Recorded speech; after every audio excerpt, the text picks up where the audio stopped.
Oke,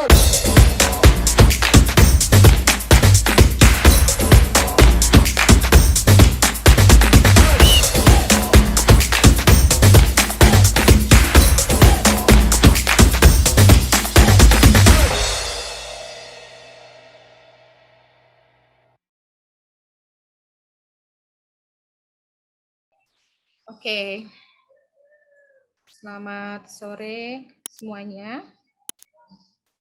Suara saya kedengeran nggak ya? Tes, cek sound. Tes. Apa kedengeran nggak ya Bapak Ibu semua suara saya? Kedengeran ya? Oke, thank you. Oke, sebentar lagi jam 3 kita seperti biasa kita ada laundry talk ya hari ini.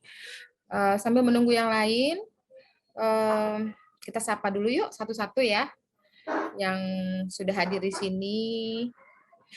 Boleh di kolom chat ya biar kita saling sapa ya.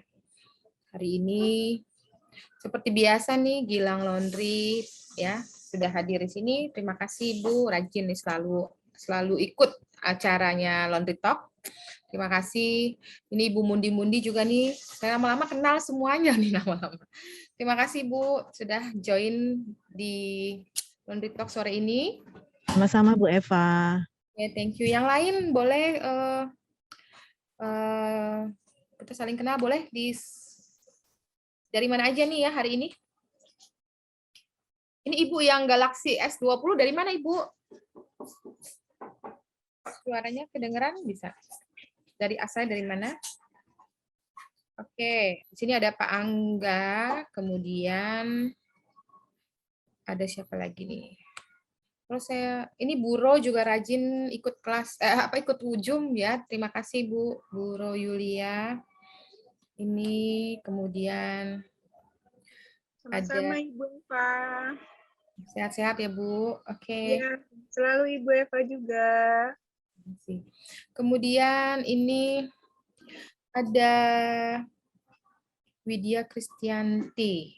Kemudian ada Bu Indah Novatrian Dewi, Pak Andri Nugroho. Dari mana nih ya Pak ya? Pak Andri Nugroho. Kalau boleh kenal kita dari mana Pak Andri? Jakarta atau dari luar Jakarta? Kemudian ini ada Ibu Ena dari Jakasih atau bukan ya? Atau dulu pernah jadi di ME Laundry, murid ME Laundry ya? Saya maaf kalau lupa ingat ya. Bu Eva. Iya benar, Ibu dulu murid ME bukan ya? 2 kali ikut. Oh, oke, Ibu apa kabar Bu? Bu Eva. Aduh, terima kasih Ibu udah join. Ibu kalau nggak salah kerja juga kan? Kalau nggak salah ya, masih kerja gitu ya? Iya Bu. Aduh, terima kasih nih udah nyempetin waktu ya untuk Eva. Talk. Terima kasih. Oke, ini ada juga Bu Celin Laundry Menteng Atas. Wah, ini dekat rumah saya nih Menteng Atas nih. Menteng Atasnya di mana nih? Menteng Atas. Kemudian ada juga dari Yulian dari M. Taher. Ini kalau nggak salah kemarin ikut kelas ME Laundry kalau nggak salah ya Bu ya? Iya Bu. Maluku atau dari mana ya? Saya lupa. Dari Ternate Bu kemarin aku tak. Iya. Aduh, terima kasih. Ternyata Iya, saya Bu. ingatan saya masih ingat ya. Terima kasih. Dari Ternate ya Bu? Iya Bu. Oke. Kemudian ini ada Yuda Merdeka Laundry. Dari mana ini ya Pak Yuda Merdeka Laundry? Kita saling sapa dulu ya sambil nunggu yang lain ya. Ada Christine KP. Bu Christine dari mana nih Bu Christine? Halo, siang Bu Eva. Dari mana? Dari Bukara Laundry. Bukara Laundry Jakarta, Bu. Oh, di Jakarta. Oke, Jakarta Barat, Tomang. Barat. Oh, oke. Makasih Bu sudah bergabung. Sudah ikut sering kali ikut acaranya Bu Eva. Oh, oke. Mudah-mudahan bermanfaat ya. Oke. Terima kasih. Ya, oke. Dengan siapa lagi nih hari ini? Bu Nasmi. Ya, Bu Nasmi dari mana nih Bu? Kalau Ibu dengar boleh? Mungkin kita kenalan dari Jakarta, dari luar Jakarta. Kemudian ini ada juga Pak Klik. Pak Klik nih kalau nggak salah Speed Queen bukan ya Pak? Maaf If I'm not- Ibu, Benar bukan dari yang teknisi Speed Queen, benar nggak sih? maaf Atau Ibu lain? kurang jelas suaranya. Oh oke, Bapak dari mana? Jakarta? Oke, dari Bogor Ibu. Oh Bogor, oke. Selamat bergabung Pak dari Bogor. Terima kasih Ibu. Oke, kemudian ini ada, wah Pak Andreas Harefa ini partner saya sudah gabung di sini nih. Sip. Cek. Sehat-sehat selalu Pak Andreas Harefa. Sehat, itu teman kita yang jagoan juga dari Cirebon udah on itu. CLX. ini di Facebooknya baru buka laundry di mana, Depok atau nggak salah nih? Oh di mana-mana kalau itu. Keren. Jagoannya emang dikejar investor dia. Iya nih, tadi barusan ada investor juga WA saya, Bu, ini saya baru dapatnya November katanya. Waduh, keren banget. Antri. Keren. Dian Chandra dari Lawang siap menyimak, Bu. Lawang itu di mana ya, Bu? Maaf nih, saya kurang jalan-jalan. Jatim ya? Udah 2 tahun di Jakarta, nggak kemana-mana. Jawa Timur, Lawang, dekat Malang. Saya Nasmi dari Bandung. Oke. Kabupaten Malang. Oh, Lawang, Kabupaten Malang. Oke. Saya Nasmi dari Bandung, izin menyimak sambil ngomong anak. Wah, keren. Saya juga sambil ngomong anak juga nih, anak lagi tapi main YouTube, lagi YouTube. Anak sekarang semuanya memang ya. Anak siapa? Iya, anak saya, maksud anak Bapak. Oke. Saya mau ngomong anak siapa yang mesti dimomong. Nggak ada anak yang bisa dimomong udah. Benar-benar. Oh iya, Bu Christine ingat mukanya, saya ingat, Bu. Ya, baru ingat ya. Iya. Oh, Bu Christine kok dilupakan. Bu Christine itu nggak bisa dilupain, gitu ya, itu penguasa Tomang. Iya, saya lihat mukanya baru jadi, oh iya. Iya, pernah ikut, sering ikut. Gimana Pak Andreas, apa kabar? Bagus, baik. Ini banyak obrolan di antara teman-teman nih. Pokoknya kalau yang punya problem di laundry banyak yang ngubungin saya sekarang. Keren. Jadi saya bilang apa itu? Masalah is my middle name. Yang datang bawa masalah semua soalnya. Ya lah, kan namanya juga advisor. Ya kan? Maaf, apa saya saja yang suaranya putus-putus. Mungkin Bapak sinyalnya boleh keluar lagi dulu atau masuk lagi boleh. Ya, mungkin sinyalnya ya. Kayaknya yang lain oke nih, saya bisa komunikasi sama Pak Andreas Harefa. Bagus kok sinyalnya sejauh ini. Oke, ini bintang tamu kayaknya masih baru siap-siap ya bintang tamu kita hari ini. Oke, sambil menunggu bintang tamu gitu ya, kita ngobrol-ngobrol dulu aja ya. Bapak Ibu semuanya gimana bisnisnya? Ada kendala-kendala? Kalau kurang uang, jangan minta sama saya. Kalau kurang ilmu, boleh. Ada saran-saran atau ide-ide mau selanjutnya mau membahas tentang apa, atau mungkin ada apa saja, mau pembicaranya siapa, mungkin boleh. Ada pengen nambah ilmu apa gitu ya. Tapi lebih kepada apa ya, ngobrol-ngobrol ya, sharing ya. Karena kalau kelas istilahnya praktek ilmu mungkin perlu sesi yang benar-benar serius gitu ya. Tapi kalau laundry talk lebih kepada ngobrol-ngobrol santai lah. Gitu. Kalau boleh Santai-santai bermanfaat. benar. Pak Adi Nugroho dari mana tadi Bapak? Pak Adi Nugroho tadi. Adi Nugroho bukan Adi Nugroho dong Bu Eva. Oh, bukan Pak Adi dari Nugroho. Bogor. Ya, Sri Karang. Oke, nanti saya coba Itu hubungi jagonya dia. itu. Hah? Harus masuk dalam antrian ngobrol tuh. Iya, Pak Adi Nugroho, Sri Karang. Iya, boleh. Ada ide lagi yang lain? Nanti saya bicara dengan beliau. Kita panggil siapa? Yang jelas, kalau panggil Pak Andreas Harefa, nggak usah dipanggil dari sini. Oke, yang lain. Sebentar ya, saya cek Uda Anton dulu ya, di mana.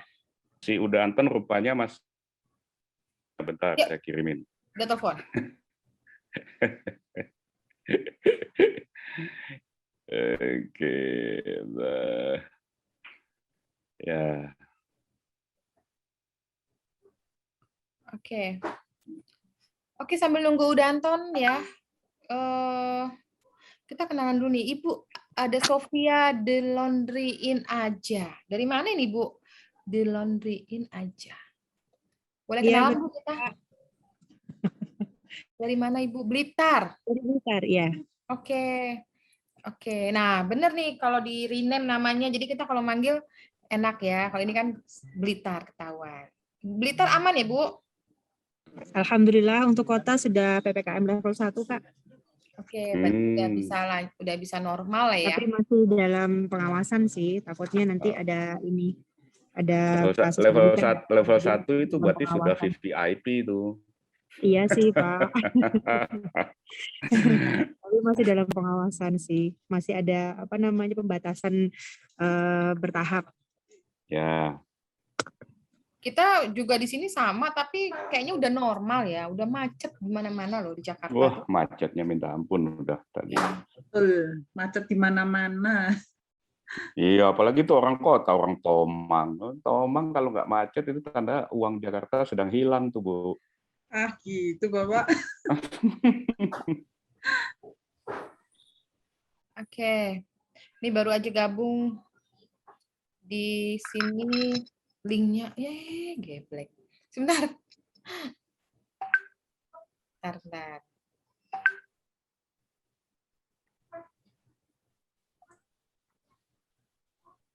Belum bisa masuk Udantonnya ya.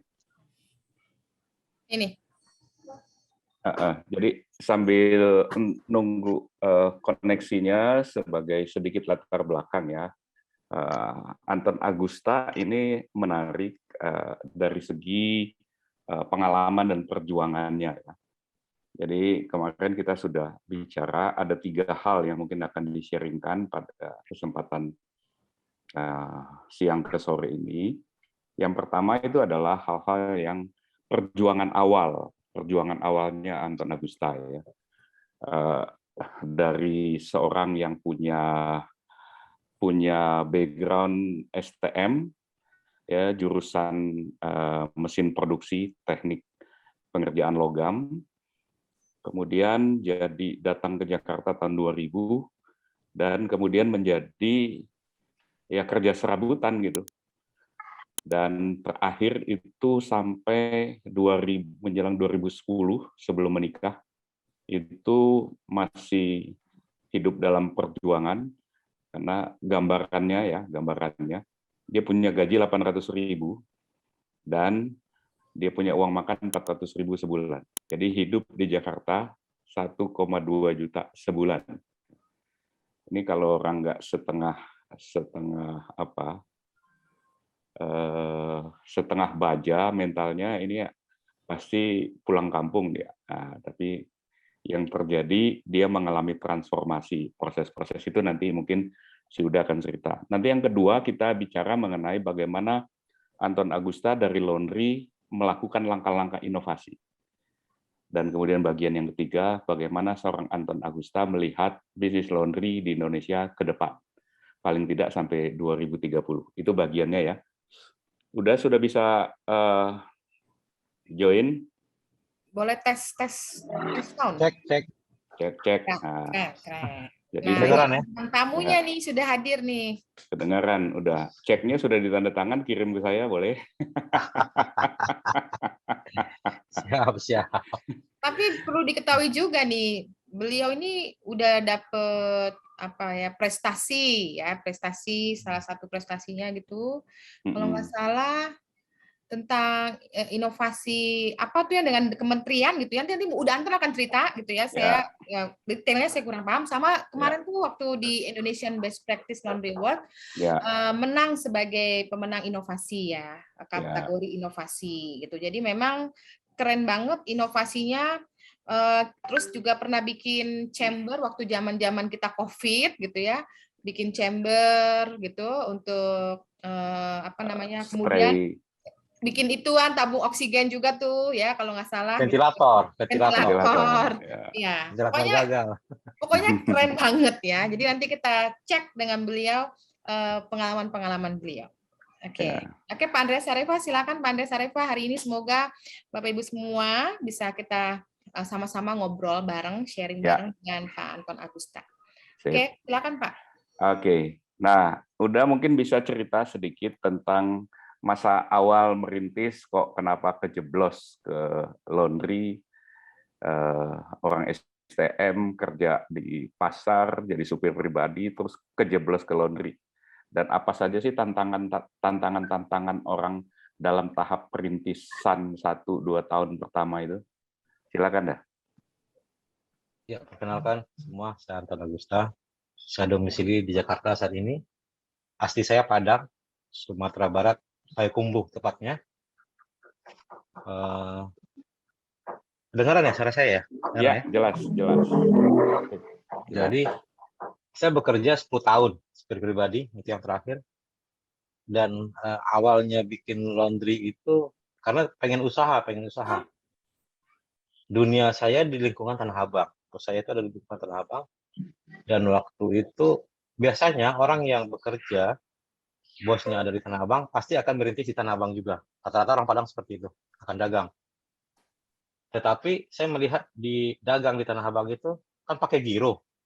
Beli kontan, jualnya tempo. Kayaknya nggak sanggup. Itu hanya buat orang-orang yang bermodal aja. Saya nggak mau ngelihat perputaran yang hutang. Nah, dan saya pengen punya usaha yang cash saja walaupun uangnya kecil kan gitu. Nah, saya list lah berapa banyak usaha. Yang terakhir itu pilihannya laundry dan warnet dan laundry yang terakhir. Karena waktu itu lagi musim-musimnya rental warnet ya.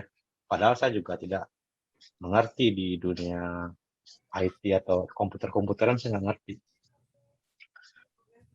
Hampir mau bikin warnet. Terus dengan salah pertimbangan, salah perhitungan, akhirnya saya mundur dari warnet, saya buka laundry. Uang pinjaman dari salah satu bank, pinjaman tanpa agunan waktu itu. Tapi saya nggak sarankan teman-teman mulai buka usaha dengan uang pinjaman. Resikonya terlalu besar. Nah, waktu itu saya dapat uang pinjaman 23 juta. Terakhir pilihan yang ada laundry. Selain pilihan-pilihan sebelumnya banyak saya bikin. Rumah makan kah, inilah itu segala macam.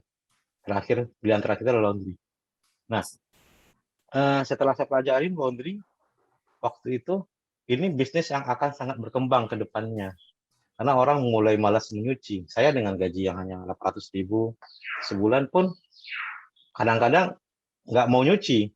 Saya minta ke pembantunya, bos tolong cuciin, bayar 20.000, kamu jemurin, ntar saya angkat dari jemuran. Itu cucian kadang-kadang udah kena hujan lagi, kena panas lagi, baru saya angkat. Saking malasnya nyuci. Nah, ngelihat teknologi yang di warnet, wah ini kedepannya handphone, waktu itu BlackBerry nggak salah, kan udah bisa browsing. Kedepannya juga handphone akan tambah canggih, warnet kayaknya akan mati. Laundry, tambah punya uang orang, tambah malas nyuci. Yang nggak punya uang aja malas nyuci. Yang kedua, laundry di zaman itu juga, saya pikir untuk upgrade mesinnya mungkin akan lama. Selagi finishnya adalah hasilnya bersih, rapi, orang tidak akan melihat prosesnya. Entahkah kita memakai mesin cuci apa atau segala macamnya waktu itu ya. Kalau sekarang mungkin udah berbeda. Akhirnya ya udah saya jual. Seperti itu awal permulaan kenapa ke bisnis laundry. Dan terbukti sampai sekarang laundry yang paling eksis daripada bisnis lainnya. Itu Pak. Awal-awal itu sewa di Radio Dalam kan? Ya. Uangnya 23 juta, sewanya 15 juta. Jadi itu gimana itu simsalabimnya? Jadi saya beli mesin cuci bekas satu. Mesin pengering listrik bekas satu. Belinya di Taman Puring. Nah, Taman Puring barang-barang bekas itu. Nah, saya beli 4 mesin cuci rusak, semuanya front loading. Itu beli di lapak, harganya 50.000. Berarti tampilannya ada 6 mesin. Yang berfungsi cuma 2, 1 mesin cuci, 1 mesin pengering. Yang 4-nya lagi mesin cuci mati. Yang saya cat lock itu. Jadi tampilannya, wow, ini laundry serius nih, ada 6 mesin. Udah open kitchen. Mesin mesin 2, tapi kelihatan 6, ya kan? Terus ya itu bikin meja sendiri, pasang instalasi listrik sendiri, semua sendiri sampai nggak berani bayar karyawan lah, karena ngepres. Sisa duit 8 juta ya buat beli mesin 2 itu saya lupa sekitar 4 jutaan, 5 jutaan ya. Beli mesin bekas. Itu kan saya lihat momen awal udah Anton itu bergerak berjuang itu kan berdekatan, berhimpitan waktunya dengan pernikahan. Ada pengaruhnya nggak itu? Setelah pernikahan, Pak. Ah. Setelah pernikahan. Jadi ada pengaruh nggak itu pernikahan jadi membuat berpikir lebih keras atau gimana? Oh iya. Jadi setelah nikah, sebelum nikah kan juga ada ngomong sama istri, terhabis merit, saya cari pengen usaha, udah ngobrol. Karena saya pacarannya lama, Pak. Saya pacarannya 6 tahun. 6 tahun. Jadi pengen begini, plannya begini, pengen begitu. Istri juga kerja. Jadi ketika saya ukur pun gaji, sebelum saya nikah kan saya nggak ngontrak, Pak. Numpang sana, numpang sini. Iya. Gaji segitu kayaknya cukup-cukup aja. Bisa juga bantu keluarga kan. Tapi setelah nikah, ngontrak 700.000 sebulan. Wah, habis. Belum buat listriknya kan. Habis ini, nggak bisa ini. Jadi saya bikin laundry. Ya mikir juga, istri hamil, buat beli susu, buat beli apa, susah ini, repot ini. Nah udah. Itu pun KTA yang saya bilang tadi itu cairnya dari atas nama istri. Atas nama saya nggak cair. Yang 23 juta ya? Iya, yang 23 Di juta. blacklist ya. Nggak pernah mutasi, Bu. Nggak pernah ada duit ya gimana? Nggak ada rekening gimana? Itu lebih tepatnya nggak ada rekening, nggak ada kartu kredit. Iya. Nah, sebagai gambaran teman-teman, bagaimana dari kondisi memprihatinkan itu kalau saya boleh bilang ya. Sebelum pandemi, udah Anton itu sudah bisa mengelola omset bulanan, jumlahnya bisa miliaran. Jadi itu kan pasti, itu berarti tadi itu kan cerita 2010 ya, Dah ya? Iya. Nah, ini kan pandemi 2020, berarti dalam waktu 10 tahun ya, 9 tahun gitu, terjadi satu lompatan yang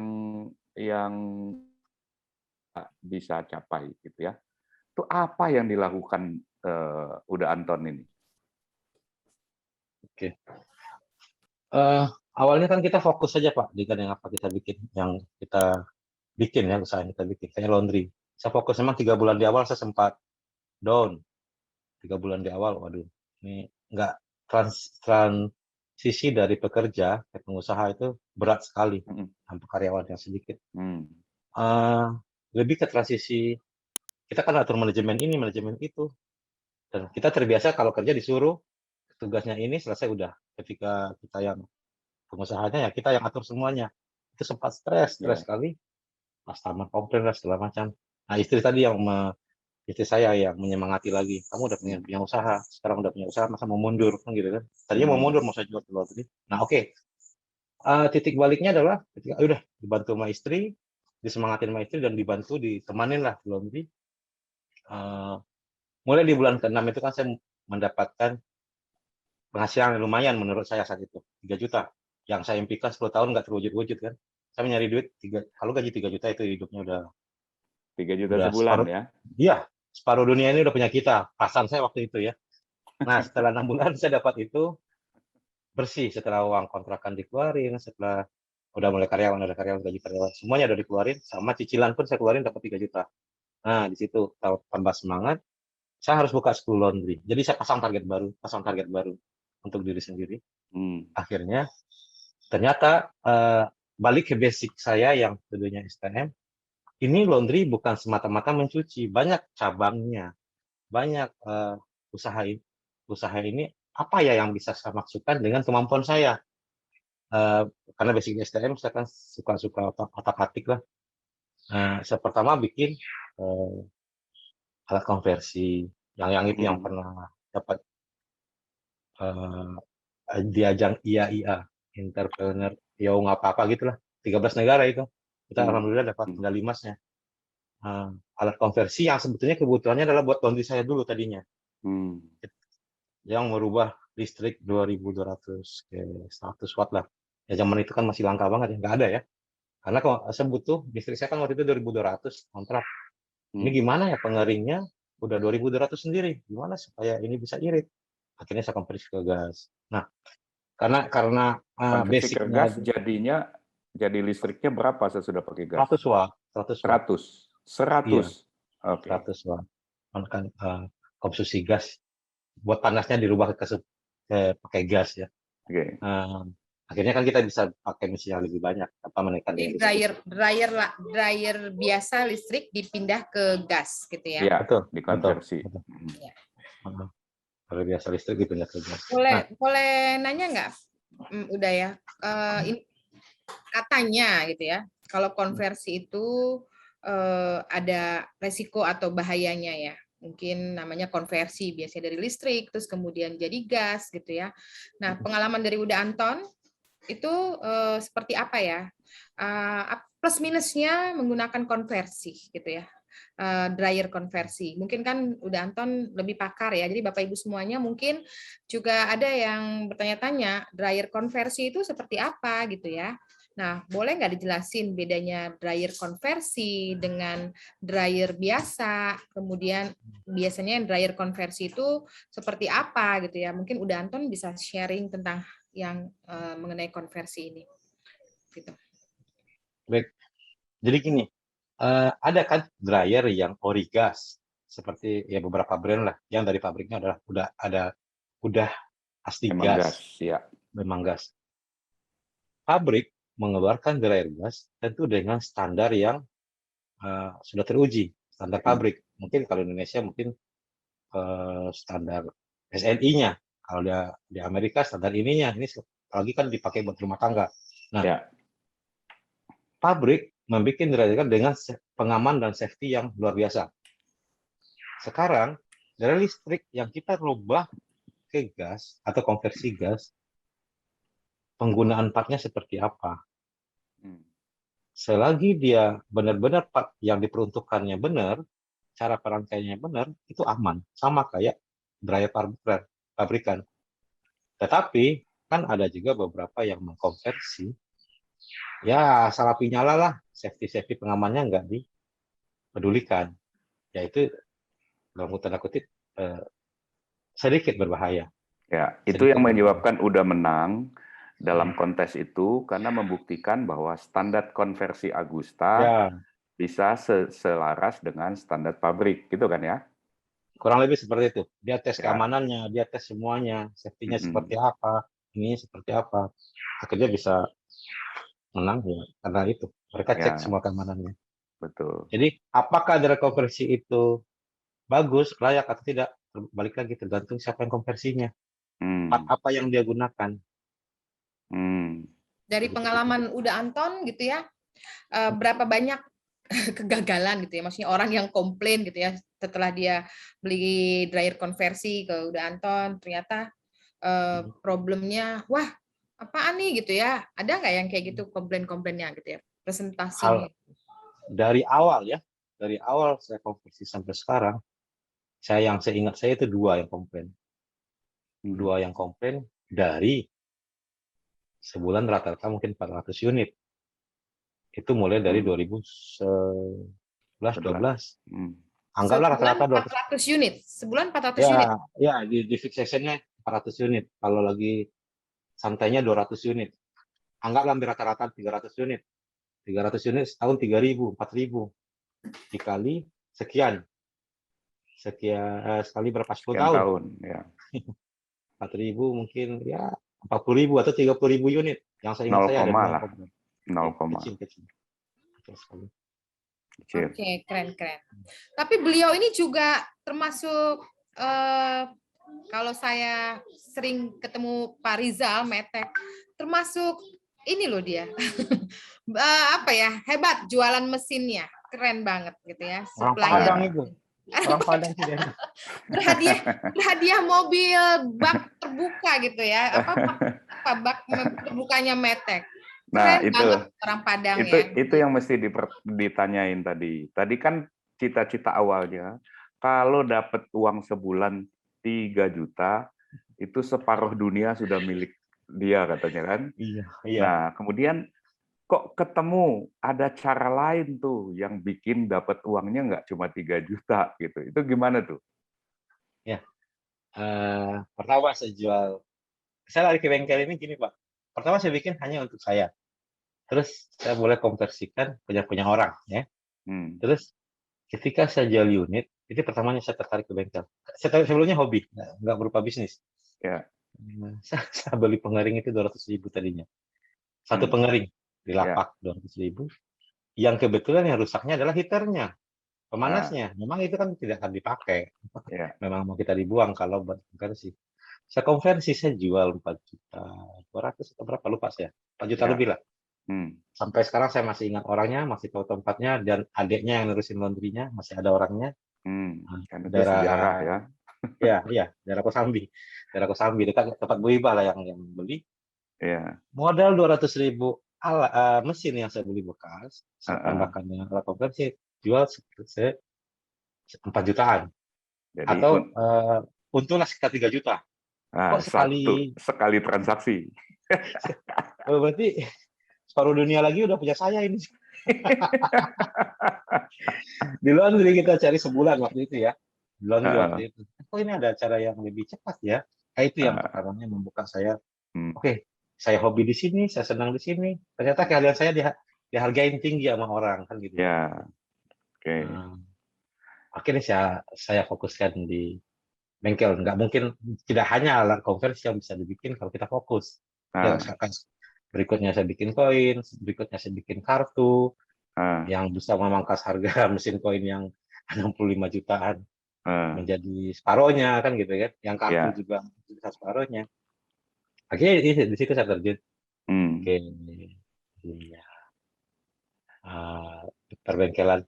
Jadi setelah itu apa ada pembagian kerja dengan istri? Karena belakangan orang bilang kalau Sosa laundry-nya udah Anton itu urusannya sama istri. Yang udah Anton itu ngurusin yang di bengkel atau gimana? Itu pembagiannya itu ditemukan kapan? Dirumuskan kapan? Awal saya mau serius ke bengkel, istri kan masih kerja di tempat kerja yang lama. Saya tarik ke kamu urusin laundry. Dia tadinya nggak mau. Mau kamu gaji saya berapa? Nego. Kita profesional waktu itu. Kamu minta gaji berapa? Sekian. Oh, saya sanggup sekian. Kalau saya kalau nggak salah angkanya saya kasih cuma 1.500.000. Dia gaji tempat lamanya 2 juta, tapi dia masih dapat bonus dari bla bla bla segala macam. Saya kasih dia gaji 1.500.000. Uang transport 300.800.000. Ini suami istri loh. Keren. Terus deal tuh jadi. Deal. Dia nego. Tapi saya minta tunjukkan kerjamu dulu 2 bulan ini. Kalau bagus gajinya dinaikin. Ini di luar masalah uang dapur ya. Dia tunjukin sama istri. Oh iya Bu, kita tidur sama makan aja yang bareng Bu. Pokoknya orang Padang nih ya, orang Padang. Tidak semua orang Padang, saya aja. Tidak semua orang Padang. Ya pasti. Sebetulnya buat manajemen ya, buat menetapkan satu hal. Bisnis ya, family. Ya. Iya bagus dong, kerjanya bagus lah, terbukti bagus karena dia keuangan juga di sana. Dia kasih laporannya. Sebulan ini margin sekian, keuntungan omset sekian, keuntungan sekian, detailnya dapat. Udah simpan aja duitnya. Sampai di 3 bulan dia minta naik gaji. Ya udah ambil aja dari yang disimpan itu. Akhirnya bulan keberapa dia tahu. Kayaknya ini duit buat saya, ini nggak store lagi. Nggak lapor-lapor lagi. Sampai sekarang. Sampai sekarang jadi udah nggak gitu ya. Jadi saya setiap bulan dapat laporan. Saya mulai keluar dari laundry pelan-pelan. Tadinya kan ibaratnya saya yang masih ownernya, dia manajernya. Ya.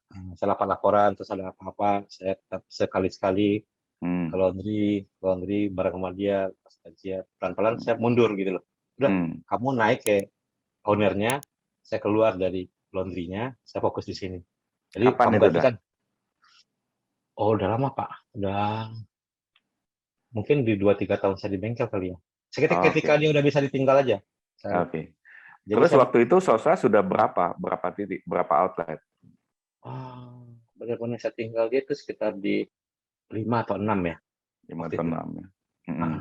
Yang mulai dia masuk itu di SOSA udah 3.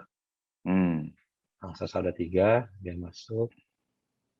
Saya tinggal benar-benar 6. Jadi kita bikin jenjang-jenjang tahapnya. Tahap misalkan komplain customer. Ketika komplainnya begini, bisa dikendalikan diselesaikan oleh kepala tokonya. Kalau udah nggak bisa, ada manajernya. Setelah manajernya tetap nggak bisa, ada batas-batasannya lah. Baru ke istri saya.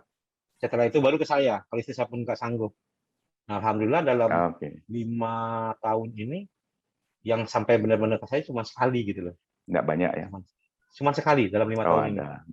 Karyawan berapa orang udah Anton? Laundry plus bengkel ya? Laundry sekarang sudah di berapa lokasi masih? Sebelum dan sesudah pandemi ada perbedaan nggak? Ada. Setelah pandemi tutup 5. Tutup 5. Jadi beberapa memang kita buka sasarannya kampus waktu itu ya, sama perkantoran di Tanah Abang. Padat ya? Iya, yang padat ada kan pendatang. Yang 5 itu ada tempat yang padat pendatang. Ketika PPKM PSBB, pendatangnya itu kosong. Kan tidak ada pekerjaan di sana, tidak ada itu. Kita coba bertahan, ya lebih baik tutup dulu deh. Kalau udah normal buka lagi di sana. Tapi yang di perumahan masih normal. Ada berapa sekarang yang masih jalan? 5 juga? Ada. Saya hitung. 1, 2, 3, 4, 5. Sekitar 7 apa 8? Oke. Jadi itu semua manajemennya sudah dilakukan sama istri tersayang ya? Iya. Nah, bengkel bagaimana ada? Workshop? Workshop, saya bentuk tim juga. Kalau direkturnya sebetulnya adik saya, Indah. Jadi gini Pak, buat kita bisa, pikiran saya sih ya, saya nggak saya langkahin satu terus posisi itu saya gantiin dengan orang lain, biar saya bisa naik lagi gitu loh, bisa naik lagi langkahnya. Saya harus kosongkan otak saya biar saya bisa berpikir lebih besar gitu loh. Jadi nggak memikirkan hal itu dan hal itu terus. Jadi posisi begini ya udah saya kasih ke dia. Delegasi jadi kalau dalam practical management leadership itu area operasional itu secepat mungkin ditinggalkan supaya yang leader itu bisa masuk ke area strategik. Area strategik itu area yang tidak jelas. Jadi dia mainnya di area itu, ya. Oke. Nah, kemudian kok dari inovasi apa segala macam kok Agusta juga bisa jadi distributor mesin-mesin apa segala macam, punya banyak reseller, itu gimana ceritanya? Mulainya bagaimana itu logika, proses berpikirnya? Dari pertama waktu yang konversi itu Pak. Konversi, awalnya kan saya mengkonversi mesin-mesin orang yang udah terlanjur beli dari listrik.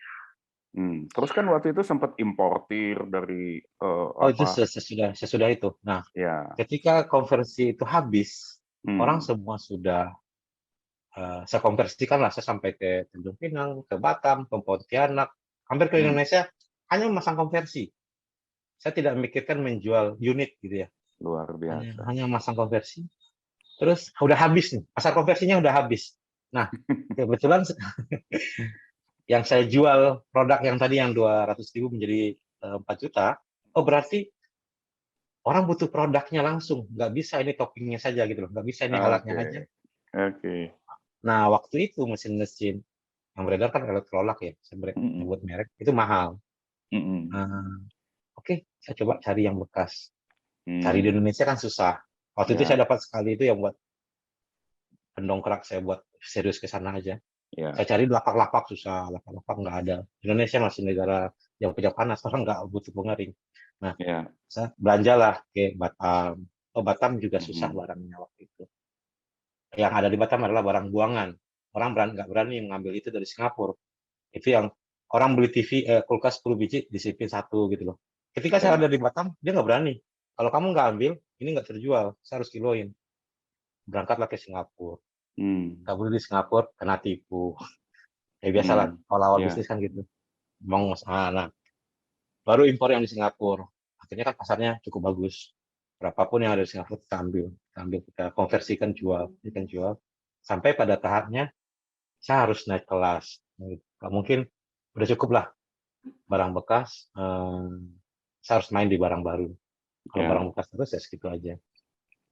Ya udah, mulai dilirik sama yang lain-lain tadi, yang bos-bos importer. Mungkin dia lihat saya bisa jual, ditarget lah sama dia. Kayak Beko juga. Beko itu nggak bisa jual dryernya, Pak. Sebulan dia jual cuma 5 unit sebulan, karena di market modern dan peruntukannya buat rumah kan, dia salah pasar ya. Dia ngaku sebulan saya hanya bisa jual 3 dan sampai 5 dari sekian belas toko. Ketika saya datang, budget promosi kamu kan harganya tinggi juga, Beko, kayak produk. Budget promosinya gimana? Di pasar modern kan pasti ada budget promosi. Saya minta budget promosinya biar bisa menekan harga produknya ini. Terus ditanya balik, kamu bisa jual berapa? Berapa yang kamu targetkan? Balik-balik gitu aja. Terus dites dulu 30. 30 bisa jual nggak? Kalau ini mah tanggung. Tanggung, malas kita jualan kalau 30 unit. Dites dulu sama dia 30. Yang 4 hari, 5 hari kan habis. Kaget kan? Kaget ya. Dikasih 100. 2 minggu, 3 minggu habis. Baru dia duduk bareng. Oh ya, ini bisa jualan nih orang. Gitu juga yang lain-lainnya. Datang. Jadi enak kalau begitu, Pak. Kita nggak dititipin barang lah ibarat. Dipercaya lah. Memang ada beli putus dan ada tempo sih. Tapi nggak harus uang dulu kan. Karena dia percaya. Kita bisa jual. Iya, Pak Uda Anton nih terkenal juga untuk instalasi, kalau nggak salah teknisi gitu ya, segala macam ya udah. Ya, jadi kadang juga dulu waktu saya awal-awal gitu, kalau perlu teknisi saya minta telepon beliau gitu ya. Nah, beliau juga nanganin seperti itu gitu ya, untuk teman-teman yang mungkin perlu semacam teknisi atau instalasi gitu ya. Uda Anton juga handle untuk itu. Gitu. Ya. Jadi pas kita udah jual paket ya, jual satu kesatuan. Jadi di tim saya itu pertama ada tim development. Itu orang IT sama orang elektronik lah. Itu mohon maaf kepalanya udah beginilah, udah botak semua. Dia nyari riset terus. Kita kasih aja parameternya. Kamu riset ini. Kerjanya itu terus. Terus ada lagi tim perakitan. Ada yang alat-alat yang akan dirakit. Ada lagi tim logamnya, yang ngelas, yang ngecat, yang nekuk, yang apa. Ada lagi tim perbaikan, pernah jual, yang servis keluar. Ada lagi tim sipilnya, yang instalasi. Ada lagi yang bikin kayunya, yang tukang. Jadi semua tukang itu saya kumpulin. Mau apa aja bisa gitu loh. Tukang airnya, tukang ininya, tukang. Oh, ada orderan bikin pagar. Sebetulnya tim saya bisa. Sampai saya bikin mobil converter itu kan hanya menggunakan orang dalam aja. Itu kelistrikannya rumit sekali. Tukang fibernya juga ada kita, tukang kayunya juga ada, tukang lasnya ada, tukang catnya ada. Udah komplek lah. Di dalamnya ada semua pekerjaan yang bersifat teknik, ada tim masing-masing dalamnya. Itu bagus tadi. Keren. Seperti itu. Oke. Sambil lanjut sebelumnya mungkin kita break dulu, bisa ada kalau mau ada info atau apa dari Isilov kah? Lanjut dulu aja, mungkin Bapak Ibu ada yang mau bertanya tentang konversi kan sebelum lanjut yang lain gitu ya. Atau boiler, apa sih boiler atau konversi atau apa, mungkin silakan kalau mau bertanya karena Uda Anton ini pakarnya ya untuk urusan tentang konversi, boiler konversi atau mungkin apa ya, silakan mumpung ada beliau karena beliau ini juga agak-agak susah dicari nih. Kadang-kadang ada di Himalaya, kadang-kadang lagi camping gitu ya. Iya, lagi cari inspirasi. Ya Pak, betul Pak. Pulang-pulang dari situ pasti banyak ide. Iya. Boleh nanya apa saja boleh, nggak berbau teknik juga nggak apa-apa. Ya, umur juga boleh. ya. Isi Anak dompet, berapa? nomor rekening nggak? Silakan teman-teman, ada yang mau ngobrol langsung, tanya apa, atau kasih komen, kasih tanggapan, boleh, Oke, silakan. ini saya baca ini. Bu Ena, halo udah Anton, hebat. Kemudian Mbak Widya, orang Padang emang jagonya jualan, salut buat Mukidi. Nah ini nih, temen naik gunungnya ini. Iya, Satu lagi nih harusnya ada Haidir nih. Haidir ini tumben nih nggak gabung. Udah iya. nih. Kenapa dia? Next Apa tadi, Bu? nanti. Bukan Widya. Itu namanya Sukamti, Bu. Bukan Widya namanya. Sukamti. Oh ya Sukamti, Mukidi dan Sukamti. Ya, Bu. Jadi saya Beda ingat nih dia, dulu Kak. nih. Saya ingat dulu nih kalau nggak salah mereka bikin lomba cepet-cepet kurus gitu ya, diet, ya kan? Kalau nggak Oh, iya. salah ya. Terus dia curang, dia nimbangnya, dia nimbangnya pakai timbangan kalau nggak salah gitu ya. Jadi dia menang akhirnya udah Anton. Gimana tuh ceritanya tuh udah Anton? Jadi saya akuin udah Anton tuh pinter loh, pinter pokoknya. Soalnya banyak. Ya. Saya diajak lomba diet, ada 3 atau 4 orang ya, 4 orang kalau salah. Dan 3-nya perempuan, saya laki-laki, kan lucu. Kalau perempuan diet dia jadi bagus, jadi seksi. Saya diet juga jadi kayak susah, jadi orang susah jadinya. Selama ini kita udah susah kan, mengidentitaskan saya nggak susah itu saya gemuk, saya disuruh kurus. Oke deh. Jadi pas nimbang itu, Bu, pakai di handphone saya masukin power bank. Nimbangnya depan mereka, pas masukin ini. Tapi kan berat, Bu. Power bank aja ada berapa? Ini ada berapa? Jadi dari situ aja udah nambah berat sekitar 2-3 kilo lah. Ya. Oke ya, catat ya. Ya pas udah berapa minggu atau berapa lama itu, pada nimbang semua kan, pakai baju yang tipis, nggak jean, nggak ini. Dari power bank aja udah 3, alat-alat itu udah 3 kilo. Tambah mungkin 1 kilo, 2 kilo yang benar-benar saya dietnya. Ya menang lah, Bu. Kok kurangnya 5 kilo? Tapi kok badannya gitu-gitu aja. Tapi nggak dibayar jadinya, Bu. Padahal kita motivasinya kasih duit waktu itu. Ini ada pertanyaan nih dari Dian nih. Ya. Cara paling sederhana untuk buka cabang bagaimana nih versi Anton Agusta? Bikin dulu target di cabang pertama. Terus bisa ditinggalkan cabang pertama itu, didelegasikan yang sebelumnya. Paling gampang tugas kita itu diberikan ke karyawan-karyawan dan kita hanya lihat, dulu saya sekali 3 hari saya pantau. Masih sama nggak dengan yang saya ajarkan, yang mereka praktekkan. Di situ saya tinggalkan sekali seminggu. Lihat, ya kita duduk aja, liatin semua. Oh masih sama. Sekali 2 minggu, oh masih sama. Oh ini bisa saya tinggal. Dan target omset tentu udah tercapai dari yang kita targetkan. Waktu itu kan target saya juga nggak muluk-muluk ya. Saya dapat 3 juta sebulan. Atau setara dengan, berikutnya saya rubah setara dengan biaya sewa. Sewa saya di Radio Dalam itu murah sekali, Pak. Untuk ukuran sekarang pun masih murah. Belum dijual-jual sama orangnya. Saya sewa waktu awal itu 15 juta.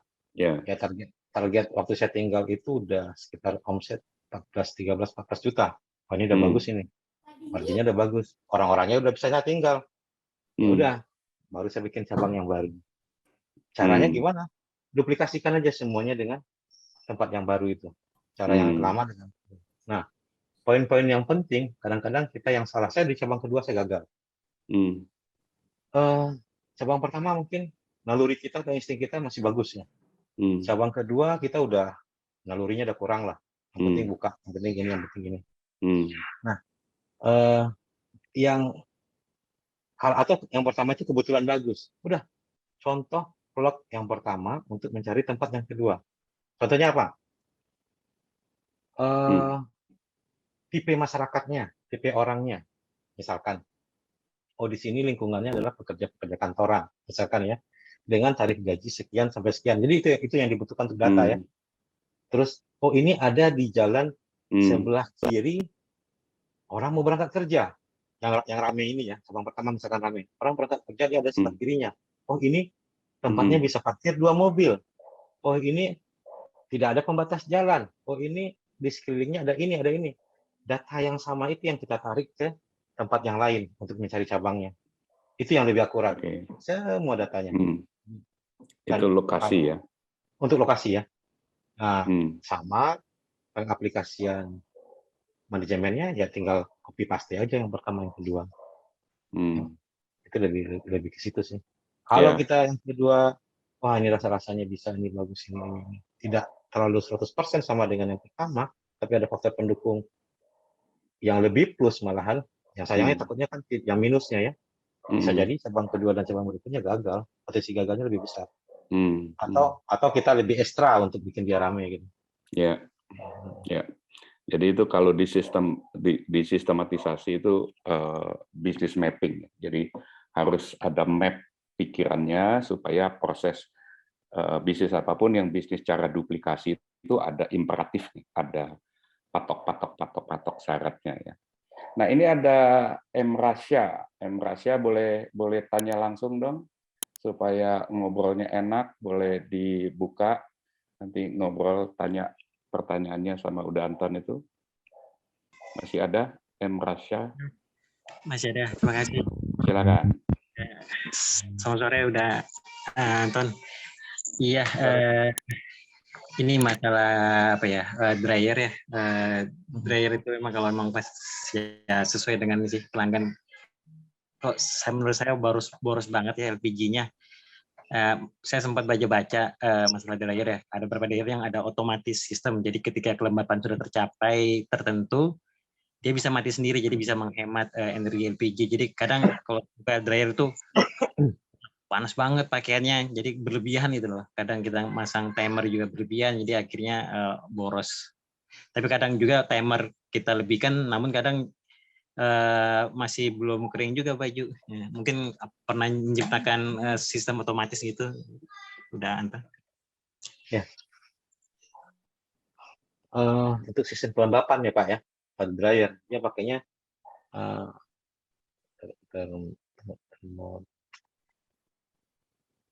termistor. Alatnya adalah termistor. Dan setiap perbedaan kelembapan, dia akan berubah tegangan resistannya.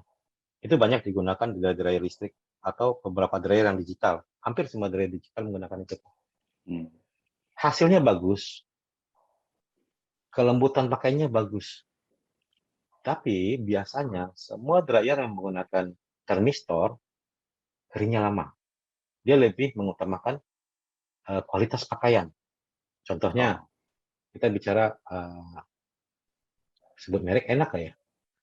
Ya, semua yang digital lah yang menggunakan itu. Semua, walaupun dryer Eropa ataupun dryer Amerika, bandingkan dryer Amerika dengan brand yang sama, yang digital, yang menggunakan termistor atau yang menggunakan sensor kelembapan, dengan yang tanpa menggunakan sensor kelembapan, keringnya akan lebih lama yang menggunakan sensor kelembapan. Nah, sedangkan itu lebih cocok untuk laundry satuan saya rasa. Kita mencari hasil yang lebih baik. Kalau kita bicara laundry kiloan, mereka akan cari kecepatan. Sekian jam, sekian hari, sekian ini harus memproduksi sekian. Lebih ke situ Pak. Bisa atau tidaknya pasti bisa. Tetapi finishnya nggak di situ yang dikejar orang. Nggak kecepatan, quantity. Kaitannya dengan boros tidaknya itu gimana dah?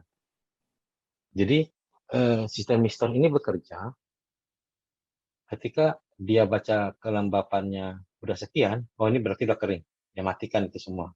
Oke. Yang pertama. Itu yang plusnya. Tapi batas panasnya itu, anggaplah dryer yang tidak pakai termistor, pakai timer atau segala macam, dia akan mati suhu ketika 65 derajat misalkan. Kalau yang pakai termistor 58 derajat dia udah mati. Irit di gas tapi lama di waktu. Yang kesalahan kalau hitungan gas seperti ini sih Pak, lebih kurangnya.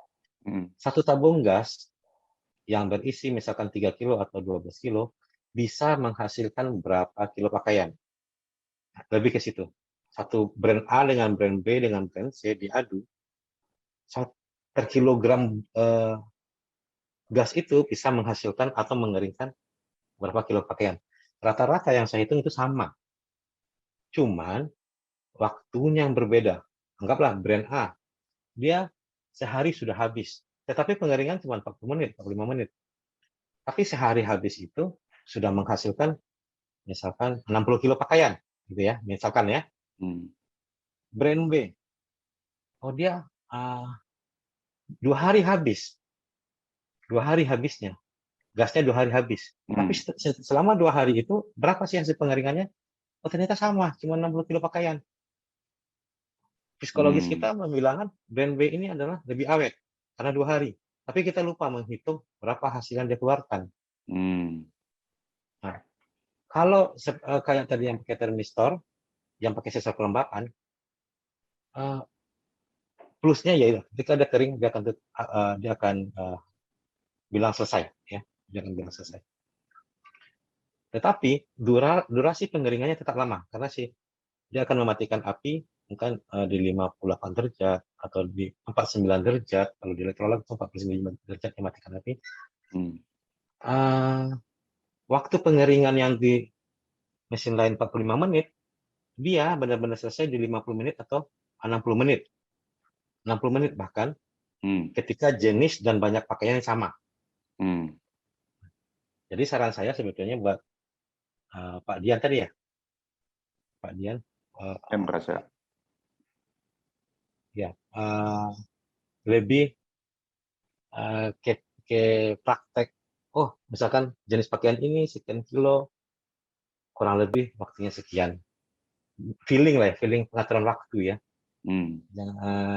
Itu lebih bagus menurut saya daripada menggunakan program yang kering 100%, yang seperti yang tadi, yang pakai termistor tadi, sensor. Dan atau mungkin sebelumnya dibikin waktu 45 menit dengan pakaian segini 45 menit, dicek setelah 45 menit kok belum kering, tinggal nambahin sedikit gitu. Mesti dikenalin juga ya, jenis pakaiannya juga menentukan gitu ya. Betul. Ini ada pertanyaan yang mirip dari Gilang Laundry. Apakah orangnya ada? Bisa ngomong langsung? Hadir, Pak. Ya, silakan. Salam kenal Pak Anton dari Pekanbaru. Ya Bu, salam kenal Bu. Ambo berkumbuh Bu. Mandi. Iya Pak. Pak, bahasa Indonesia aja ya Pak ya, biar ngerti semuanya ya Pak. Ya. Saya belum sebulan ini beli dryer Diamante Pak, yang 10,5 itu ya Pak ya. Jadi versi gas. Nah, pertama saya beli itu sepertinya apinya kecil gitu loh Pak. Jadi di saat dia pengeringan 2 jam baru kering dia. Nah, pengering saya yang sebelumnya kan Diamante juga, itu 1 jam kurang dia udah kering. 40 menit, 45 menit lah paling lama itu udah ya Pak ya. Nah, beban pakaiannya sama. Telepon yang sama Pak. Sama berapa kilo? 45 menit atau 1 jam itu enggak kering-kering dia. Jadi saya ini jadi 2 jam dia. Ininya yang penjualnya, terus saya minta ganti apanya itu yang di belakangnya itu Pak. Alat konversinya. Iya, alat konversinya. Nah, karena saya lihat kan apinya kecil gitu kan, tapi dryer saya yang lainnya kan sepertinya besar gitu, membara gitu kan. Terus udah diganti, pas udah diganti malah gini dia Pak, pas dihidupkan meletup dia plup katanya gitu. Itu penyebabnya apa ya?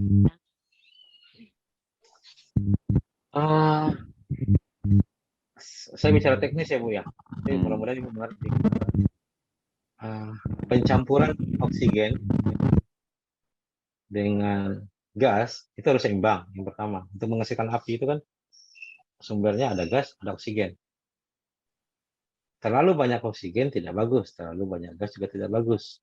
Terus yang kasus sebelumnya, kasus Ibu yang 2 jam baru kering, ini ada 2 kemungkinan. Kalau apinya kecil, sebenarnya spuyernya aja yang dibesarkan, tempat keluar gasnya. Atau kemungkinan yang lain adalah lebih ke cara perangkaian yang salah. Dia memasang titik sensor panasnya di tempat yang salah gitu. Jadi si pengering itu kan hidup mati, hidup mati, hidup mati apinya. Ketika sensornya salah taruh, salah tempat dengan sensor yang sama pun tapi posisi yang salah, dia akhirnya salah baca, akhirnya lama keringnya. Nah, yang buat meletup-meletup tadi pencampuran oksigen dan udaranya tidak seimbang. Ibu harus kurangkan oksigennya sedikit di bagian apanya. Nah, ini susah kalau bicara teknis, kalau tidak dengan orang teknis. Mesti sama orang tekniknya ya. Harus orang tekniknya. Supaya oksigennya dikurangkan. Atau nanti Ibu bisa WA saya, dibikin videonya, terus saya coba Ibu videokan. Supaya bisa dikasih solusinya ya. Kasih solusi dari jarak. Oke. Begitu ya Bu ya. Oke, ini kemudian masih ada Mas Angga ya. Mas Angga mau ngomong langsung, silakan. Minta nomor WA-nya Pak Anton. Bisa di-share aja mungkin di chat, kolom chat Pak Anton dan Saya sebetulnya sok-sok pintar teknologi, tapi pas ngechat gini saya nggak ngerti ini gimana. Ya udah, nanti saya share, kalau boleh saya share. Boleh Bu. Jangan lupa komisi. Aduh, ya. Ibu aja yang share ya. Oke, silakan Mas Angga. Mas Angga mau ngomong? Atau dibacakan aja? Lagi bawa mobil, Pak. Oke. Ini pertanyaannya, kalau jenuh gimana cara ngilangin jenuh tuh? Ngurusin laundry kan suka jenuh gitu. Nah. Camping dong, camping. Naik gunung. Refreshing ya. Rekreasi. Kasih bonus, bikin target. Capai target, terus kasih bonus dirinya, kasih hadiah. Self reward ya. Iya, kasih reward buat diri sendiri. Rewardnya apa? Ya, apa yang kita senang, hobi kita apa? Ya tidur siang kek, gitu kan? Iya. Atau jalan-jalan, ya suka jalan-jalan, naik gunung. Kalau saya sukanya ke alam, apalagi yang tidak ada sinyal, udah fresh banget gitu. Nggak ada sinyal, ada air, ada pemandangannya bagus, betah. Pulang-pulang fresh dan ide-ide kita juga banyak lagi. Lebih ke situ. Gitu ya. Oke. Nah, Mas Yansi Yunus.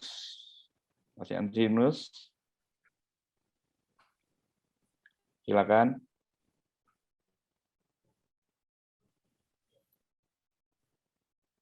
Masih ada nggak orangnya di dalam? Ya, halo. Ya, silakan. Begini Pak Anton, saya punya beko 6 unit. Ya. Terus, itu kan kalau nggak saya jumper itu termistor, itu kayak anda pulang itu yang tertulis di belakang termistor kan. Jadi saya jumper semua, apakah itu aman-aman saja Mas? Oke, ini Pak Yansi Yunus ini dari Sulawesi kah? Bone ya. Betul. Oh Bone, iya. Itu sudah. Termistor itu yang di depan Pak Yunus. Termistor itu ada di depan, yang kalau di beko kayak besarnya sebesar rokok. Tapi itu juga tidak dipakai, termistornya ada di yang punya Pak Yunus. Yang kayak termostat itu yang ada di belakang tertindis-tindis apa gitu. Kayak ditarik lagi. Itu thermofuse. Ya itu tidak masalah. Sorry. Tidak masalah di jumper atau dipasang, dipasang terus diisolasi, ditaruh di tempat yang berbeda, taruh di bawah aja atau di mana aja, itu tidak ada masalah. Jadi ada aman. Pengamannya ada 3, satu yang dipakai ada 2. Ya ada 2. Iya. Tidak masalah. Intinya aman, tidak ada masalah. Ya. Oh ya, siap. Tidak perlu panggil security, masih aman ya. Ini ada bos saya, ini ada Bu Vivi. Halo Bu Vivi. Ya. Oke. Ya, ini masih ada itu Nur Hidayah Ismail. Silakan. Mumpung ketemu Danton nih, dilihatin mukanya. Ya, terima kasih Pak. Ini saya punya boiler, hampir setiap 2 tahun sekali boilernya ganti karena apinya ngedrop. Itu perawatan boiler yang baik gimana ya? Kalau dibilang seminggu cuci boiler, iya setiap pekan itu kita cuci. Terima kasih, Pak. Cucinya nggak pakai mesin cuci kan, Bu ya? Tidak, Pak. Silakan, ada tips untuk maintenance merawat boiler.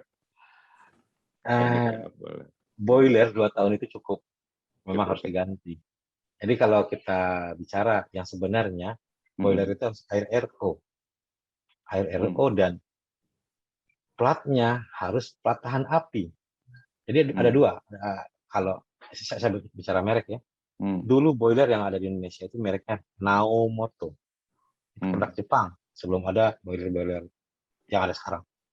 Itu karena saya dulu kerja, bos saya orang Tanah Abang dan dunia garmen, Naomoto. Dulu harganya 1.000 US tahun sekian, berarti sekitar 15 jutaan. Besarnya kayak 25 liter dan semi otomatis yang sebesar 25 liter. Saya pelajarin tuh platnya benar-benar plat tahan api. Jadi plat metal ya. Dia musuhnya kan dua, air sama api. Ketika dia kena air, dia akan korosi. Ketika dia kena api, dia melemah. Nah, benar-benar plat yang benar-benar tahan air dan tahan api. Nah, kalau platnya plat yang tahan api, itu harganya mahal sekali. Yang kedua, bagian di dalam boiler adalah air. Air yang mineral, yang titik mineral, yang kalau RO kan nol lah ibaratnya ya. Tapi kalau air keran, air segala macam, itu masih ada sedikit zat besi atau zat kapurnya. Yang lama-lama kalau direbus, dia akan menjadi kapur lah. Kalau misalkan lihat panci-panci zaman-zaman dulu, kita ngerebus air buat masak, kan agak memutih itu Pak, udah berkerak memutih. Disebabkan apa? Dari jenis airnya. Jadi supaya awet yang lama seperti apa? Airnya benar-benar harus RO. Tapi kan buat beli RO mahal lagi kan, nggak sesuai juga kan, atau dibikin RO-nya. Terus buat plat yang lebih tahan lama, yang nggak bocor-bocor, ya plat yang tahan besi, tapi harga jualnya tidak akan masuk. Dulu aja $1.000 berarti dulu aja udah 12 jutaan, 15 juta. Kalau sekarang kan, kalau tetap $1.000, 15 jutaan harga sekarang. Ya lebih baik boiler biasa, harga mungkin 4.500.000, 2 tahun ganti, 3 kali itu yang masih imbang, masih worth it kok Bu, 2 tahun diganti. Karena itu besi yang dipanaskan dan diisi air. Boiler manual berarti ya, bukan otomatis ya. Iya, Bukan. boiler Iya. biasa, Bu. Oke. Ya, kalau perawatan yang terbaiknya seperti ini, Bu. Setiap Ibu selesai mensetrika sore hari, ketika masih ada tekanan uapnya ya, Ibu buang. Jadi uapnya kencang sekali, jadi kotorannya benar-benar terkuras. Misalkan uap masih ada separuh, Ibu masih ada sisa pakaiannya 3, 4, 5 piece, karena apinya udah dimatikan. Di setrika, masih ada sisa uap ya, sisa tekanan uap dalam tabung. Di waktu ada sisa tekanan uap itu dikuras, dibuang. Tapi ya hati-hati itu di kerannya itu harus dikasih selang yang tahan panas lagi dan dibuang kemana. Itu panas sekali dan semprotannya panjang. Supaya benar-benar di dalam itu bersih gitu loh. Setiap hari. Itu perawatan yang paling ini. Yang paling simpel. Terima kasih. Biasanya kerak ya, ada kerak-kerak gitu ya di boiler tuh ya. Ya, kalau luar ya kerak jelantah dari api. Kalau di dalam kerak dari bekas rebusan air atau pengapuran dari air. Ya? Kandungan air. Itu yang perlu dikeluarkan dengan ketika masih ada tekanan di dalam ya. Betul. Kalau dia udah ada tekanan kan ngocor biasa aja kayak air biasa. Tapi kalau ada tekanan nyemprotnya kencang. Jadi boiler itu pada umumnya 2 tahun ya udah Anton. 2 tahun udah cukup Bu. Kasihan yang dagang Bu. Harus di lem biru ya. Iya. Kasihan yang dagang katanya. Jangan cari yang tahan lama sekali diganti. Ada yang tahan lama tuh apa ya? Secara ininya harga jualnya pasti nggak worth it. Iya. Yang benar-benar. Yang lebih itu. Oke. Gimana, Bu Eva mau ada break sebentar untuk informasi? Sambil break kita iklan dulu, iklan. Oke, silakan. Ya.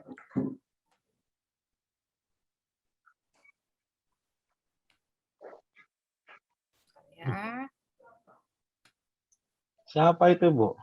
Hah? Kok keren itu?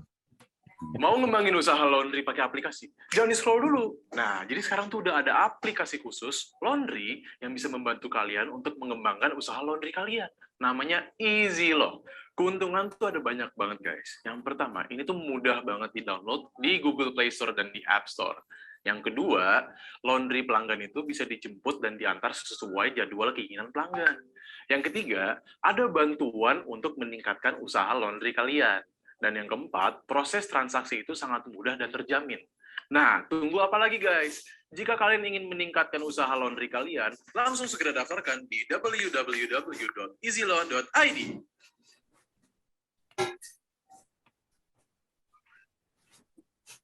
Hai semuanya, jadi kali ini aku mau kenalin sebuah aplikasi namanya Easy Law.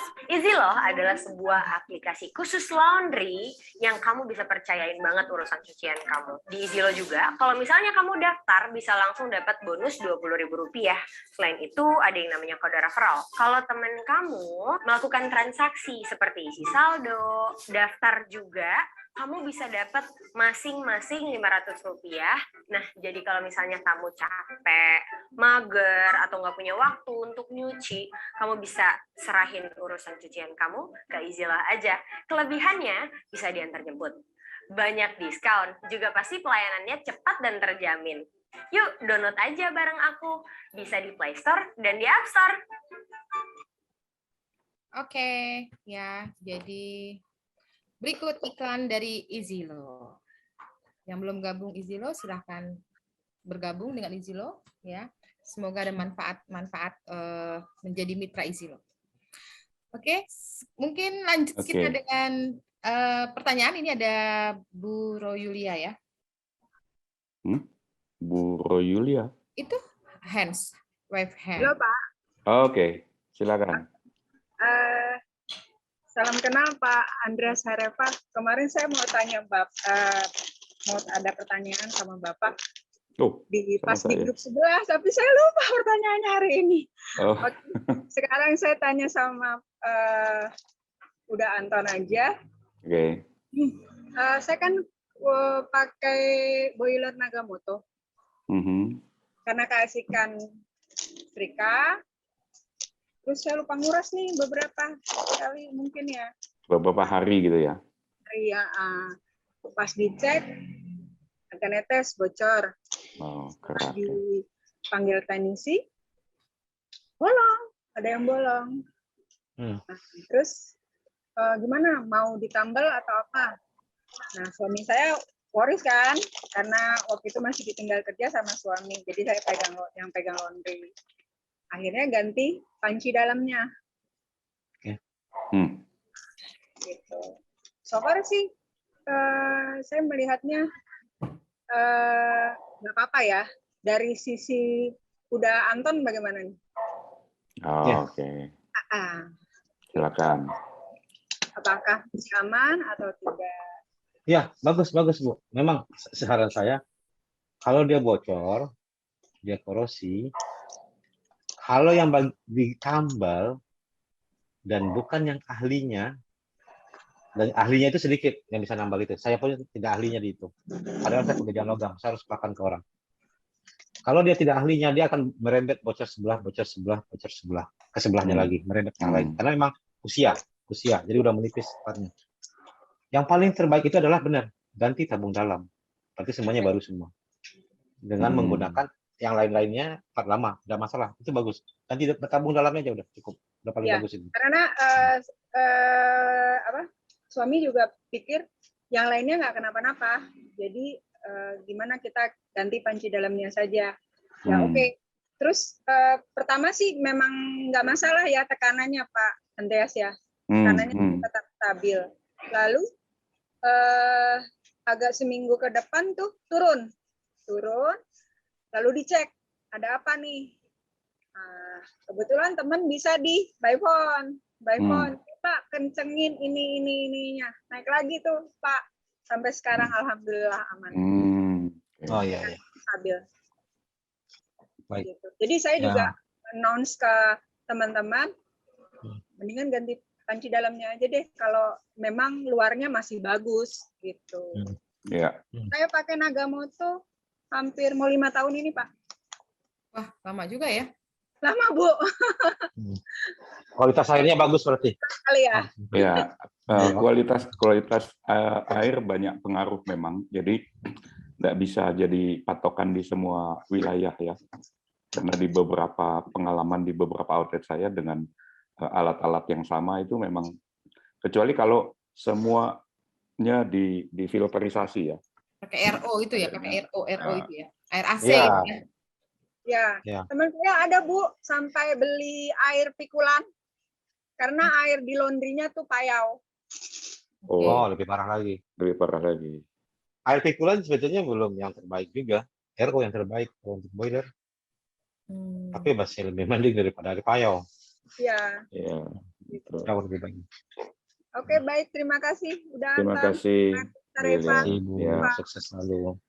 Ini ada pertanyaan nih, Easy Love gratis enggak tuh, Bu Eva? Gratis dong, masa bayar. Gratis dong. Tuh lagi Bayar, gratis, Mas. daftar gratis, kemudian ya Sudah ada disubsidi tadi katanya kan? ya, tenang Begitu aja. daftar dapat fasilitas tadi itu loh. Iya, benar-benar. Jadi kemarin saya udah cerita juga ya, ternyata ada apa yang Shima Laundry itu dia juga Iya. nggak dapat orderan gitu ya. Jadi dia surprise banget gitu dapat orderan dari Easylo. Terus saya juga sampai visit ke tempat laundrynya itu pinggir di dalam gang gitu loh. Saya juga surprise gitu ya, karena selama ini kan saya nyiapnya laundry di pinggir jalan gitu ya. Nggak ada maksud apapun, cuma maksudnya saya mau bilang bahwa ternyata memang online itu nanti ke depannya saya pikir pasarnya berkembang. ya semua akan beralih ke online ya nantinya. Jadi Bapak Ibu semuanya mulai beralih gitu ya. Kalau memang nanti misalkan saya tidak harus dengan menggunakan Easylo, mungkin kalau memang mau membangun aplikasi juga nggak apa-apa juga gitu ya, silakan. Tapi artinya ke depan itu semua akan beralih ke online. Teknologinya sudah ke arah digital. Jadi kalau misalkan Bapak Ibu mau membangun aplikasi sendiri juga nggak apa-apa gitu ya. Mau Belajar dulu, ya. pakai dulu punya Easylo. Kalau itu ya boleh pakai Easylo, boleh tidak berbayar. Karena kebetulan saya memang di dunia laundry, jadi memang ada yang gabung atau tidak bergabung, saya pakai gitu ya. Jadi kalau mau teman-teman mau bergabung, ya silahkan. Maksudnya artinya pakai aja aplikasi saya yang sudah saya bangun gitu. Ya. Intinya seperti itu. Betul. Nah, karena ini sudah ngomong soal ke depan nih, bagian segmen yang kita mau dengar dari Uda Anton juga adalah bagaimana Uda Anton melihat bisnis laundry secara keseluruhan ya, entah teknologinya, entah jenis mesinnya, entah marketnya, entah pola bisnisnya, laundry ke depan.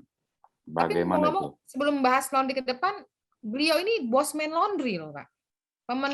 Pemenang Bosman Laundry di Bali ya. Mungkin kalau kenal Bosman Sontoloyo, nah Mardigu WP gitu ya. Jadi beliau ini dengan Pak Apik, dengan Pak Hendi, dengan Pak Haidir bergabung menjadi satu grup, terus mereka ikut lomba gitu ya. Jadi mungkin Pak Anton boleh ceritain tuh Pak Anton.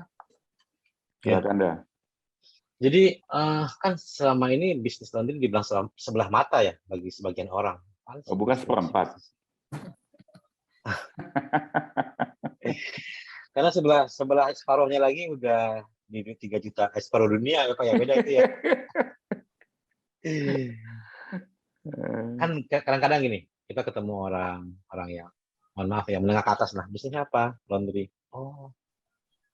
Kita seperti O-nya itu agak gimana gitu. Nah, agak ngenyek ya. Oh. Nah, awalnya kita ikut Bosman Mardigu membuat Millionaires. Millionaires itu pengusaha semua, satu tim pengusaha berkumpul dan diadu strateginya segala macam dengan permainan ya, dengan permainan dengan semua skill harus dikeluarkan. Bayar ya itu ya, bayar ya ikut. Bayar, mahal Ibu, satu orangnya 10 juta atau 12 juta. Iya, sekitar itu ya. Lupa saya 12 jutaan kalau nggak salah. Karena kita pintar nego jadi 10 juta kan. Karena ada orang Padang sama orang Makassar nego lagi kan. Satu orang ya udah Anton ya, satu orang ya. Satu orang. Satu tim itu, satu grup itu 6 tim. 6 orang. Ya, dia bikin harus per tim kan. Ya, satu grup 6 Nah, orang. ketika kita bikin ini, ayo kita naikin laundry yuk kan gitu kan. Biar nggak dipandang sebelah mata lagi sama pengusaha lain. Wah, kalau misinya begini, ayo keren ini. Ayo kita tunjukkan bisnis laundry itu seperti apa. Nah, di situ pesertanya, wah, kaget deh bener. Kita ngobrol duduk di sini di satu meja makan sama pengusaha Berapa lain. banyak tuh Danton seluruhnya? Kalau tim sekitar 40-an kalau nggak salah, Bu. Tapi satu tim kan 6 orang ya. Kali 6, berarti 240 orang ya, berarti ya? 40 apa 50 sekitar, ya sekitar gitulah, nggak sampai 50, tapi 40.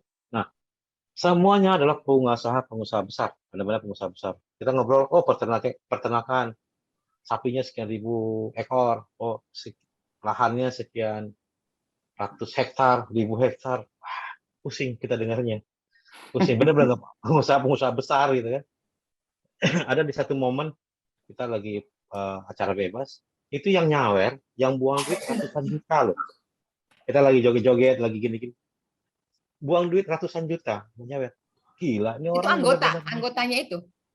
Iya, yang ikut peserta. Oh, oke. Ini benar-benar pengusaha yang besar gitu, semua pengusaha besar. Tetapi kita lihat ini laundry juga bukan usaha ecek-ecek, itu lah motonya kan. Ini usaha kucek-kucek tapi bukan ecek-ecek. Ya, alhamdulillah kerja tim yang baik dan segala macamnya, kita bisa juara 1 kan. Juara 1 Bawa pulang uang berapa tuh? Dari Mardikunya 100 juta, dari sponsornya 120 juta. Ya untung dong. Untung balik modal ya, bayar 10 juta balik modal ya. Iya, sebetulnya yang 10 juta itu kan, ya intinya dari sponsor kita dapat 120 jutaan.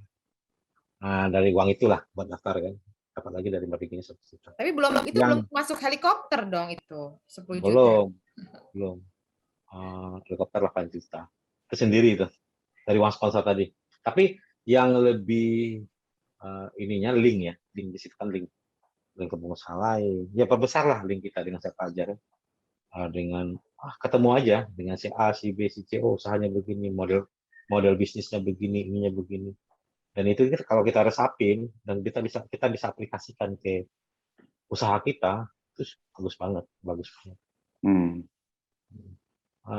Alhamdulillah juara 1 Bosman Laundry. Kita bikin Bosman Laundry juga. Akhirnya kan si Mardigu kita jadikan brand ambassador untuk Bosman Laundry karena kita menang juga kan. Kita pakai ada kerjasama untuk brand ambassadornya beliau. Tadinya Sandiaga Uno, tapi Sandiaga Uno udah jadi menteri, nggak enak. Mardigu oke. Ya. Nah itu timbal baliknya begitu. Jadi gratis ya? Gratis. Mardigu gratis. Nanti yang penting. Ini kan isi loh gratis. Terus tanya nih, ada yang tanya isi loh tuh, Bu Eva, apa bisa dipakai di luar Jawa? Oh ya bisa, kan online. Saat ini sudah 195 merchant mitra di seluruh Indonesia. Jadi bisa dipakai di luar Jawa karena ini online. Bahkan luar Indonesia juga bisa ya. Kalau berminat silakan aja hubungin admin ya. Nanti atau nanti boleh hubungin saya. Ini yang saya kasih tahu ke teman-teman ya. Ketika ada tawaran begini dan itu gratis, tidak ada salahnya untuk mencoba. Nggak bakalan rugi, padahal untung. Saya udah gabung juga di Izilo, tahu-tahu kita dikasih orderan. Karena Izilo juga lagi bakar duit. Dan dia akan subsidi kita. Sebetulnya tidak ada ruginya. Malahan rugi kalau tidak gabung. Kalau kita tidak gabung, kita rugi. Kalaupun gabung, kita tidak ada rugi. Karena tidak ada biaya pendaftaran, tidak ada biaya bulanan. Kalau ada orderan, nantinya yang akan dipotong fee-nya. Kalau tidak ada orderan, kan dia ngasih duit. Bagi hasil ke kita. Kecuali kamu Izilo gabung awal 1 juta dulu. Mungkin mikir, ini gratis loh. Dikasih orderan loh.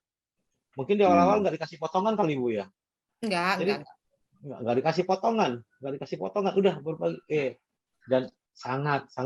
Sebelum ada Izilo, saya jujur aja dulu waktu sebelum pandemi juga, saya pernah bergabung dengan salah satu yang aplikasi seperti ini. Sekarang udah nggak ada aplikasi itu. Luar biasa dibantu omsetnya dengan aplikasi itu. Kita duduk manis, tahu-tahu ada yang nganter cucian. Kita udah merchantnya dia ya, udah bersama. Pembayarannya juga bagus. Tempat kita yang tidak strategis pun, dimanapun ya seperti Bu Eva bilang tadi, ternyata di gang.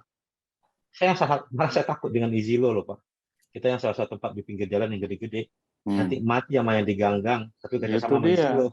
Itu Iya, dia. iya, benar-benar. Saya justru malah kemarin itu gara-gara saya berkunjung ke laundry, Shima Laundry itu, saya jadi makanya ini teman-teman kalau yang nggak bergabung menurut saya ya, ya mesti hati-hati juga. Saya khawatirnya nanti gitu ya, mungkin ya orang-orang udah nggak perlu lagi tempat gitu ya, mereka online aja sudah bisa buka laundry gitu ya. Jadi ini sebetulnya saya memberikan justru karena kebetulan kita sama-sama pengusaha laundry, saya offer ini loh, ada yang mau sebelum daripada membangun aplikasi sendiri, ada yang gratis dipakai aja gitu. Tapi kalau enggak juga nggak apa-apa karena kebetulan saya pakai, jadi buat saya I'm nothing to lose gitu, hanya just share gitulah. Ya. Wajib pakai, semua wajib pakai itu. Malah kemarin kalau nggak salah saya sempat ditelepon gitu ya, diajak gabung meeting dengan Bosman Laundry gitu ya. Terus mau diakuisisi sama tadi. Mau di merger nih, kayaknya bagus banget ini. Iya, jadi katanya infonya gitu bahwa harus laundry itu harus digital gitu ya. Iya, Anton ya. Oh ya, iya. Nah, semua investor juga melirik sebuah sistem. Kalau kita bicara investor ya, apalagi investornya kan tidak akan melihat atau tidak akan datang ke laundry. Investor yang benar-benar investor yang kelas, mohon maaf, kelas kakap lah rasanya. Dia nggak ada waktu lagi untuk ngelirik, tapi dia butuh report yang on time dan harus terdigitalisasi. Karena bisa real time. Real time, dia pantau di mana, transparansinya seperti apa. Nah, salah satu syarat untuk mencari investor adalah laundry yang sudah digital, tersistem. Nah, itu benar, sangat benar sekali.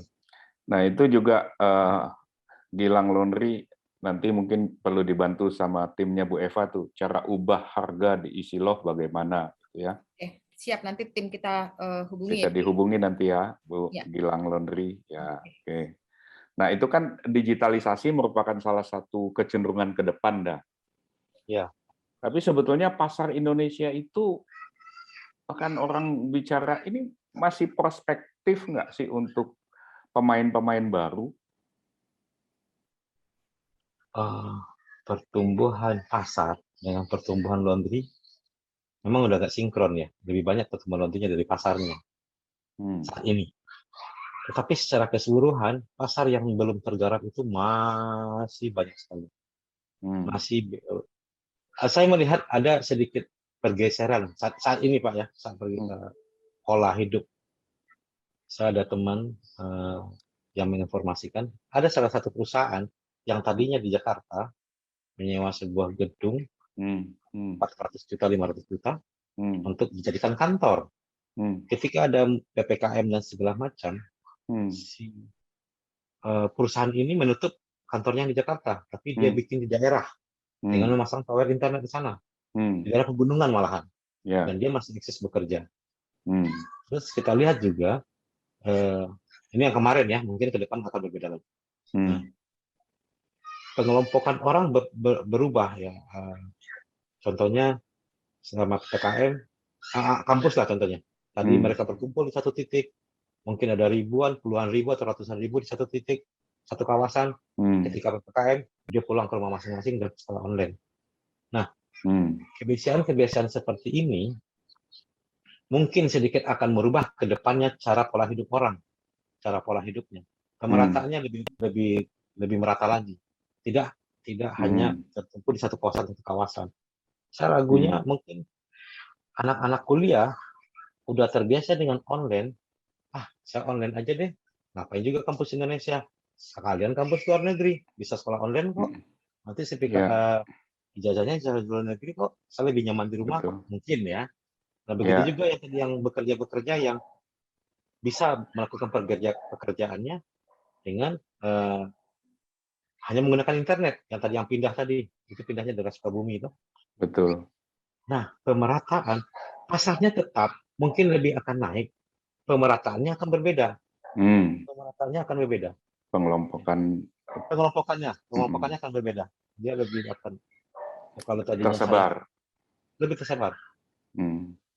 Nah, kita harus jeli mencari yang seperti itu, melihat seperti itu. Ya, itu berarti memang memerlukan kajian mengenai data statistik, potensi-potensi lokasi berdasarkan data-data terakhir ya. Itu yang biasanya selalu saya usulkan supaya dilakukan, supaya orang melakukan mapping bisnisnya itu berdasarkan data terbaru gitu. Karena pergeseran itu termasuk Twitter ya. Twitter sudah memutuskan semua karyawannya tidak berkantor lagi, semuanya bekerja dari rumah dan pembagian kerjanya sudah diatur begitu rupa dan perusahaan-perusahaan dengan basis teknologi akan suka di situ. Satu teman saya pindah ke Bali, itu juga dia karena kerjanya sudah full time dan dia sudah tanda tangan kontrak bahwa dia tidak akan tidak perlu kantor lagi, sehingga dia bisa pindah ke Bali dan tetap bekerja full time seperti biasa sebetulnya. Nah, cuma persentasenya sebesar apa, nah itu memang kajian-kajian ya. Mungkin yang akan mulai berkurang penduduknya Jabodetabek nanti. Betul, betul. Ya, datangnya pada ke daerah yang mungkin open air ya, karena bisa online ya semuanya. Tapi ini Bu Eva bukannya mau ke daerah, dia mikirnya ke London. Gimana ini? Lagi krisis itu, Bu. Itu bensinnya susah di sana. Habis gimana? Anak sekolah di sana, jadi harus ke sana. Bawa ke sini. Cari mati Bu Online, kita sekarang. masih tetap bisa online kan? Cari mati. Makanan juga susah, sebentar lagi musim panas. Oke, ada pertanyaan lagi nih untuk mungkin satu pertanyaan kita. Kalau Ada yang mau nanya lagi? Silakan. Saya baru buka. Oh, ini ada pertanyaan nih dari Pak Agus Rahmat. Silakan Pak Agus Rahmat, boleh di unmute, bisa tanya langsung ke Uda Anton. Ya. Silakan Pak Agus Rahmat yang masih kalau masih di sini. Masih itu. Ya, silakan.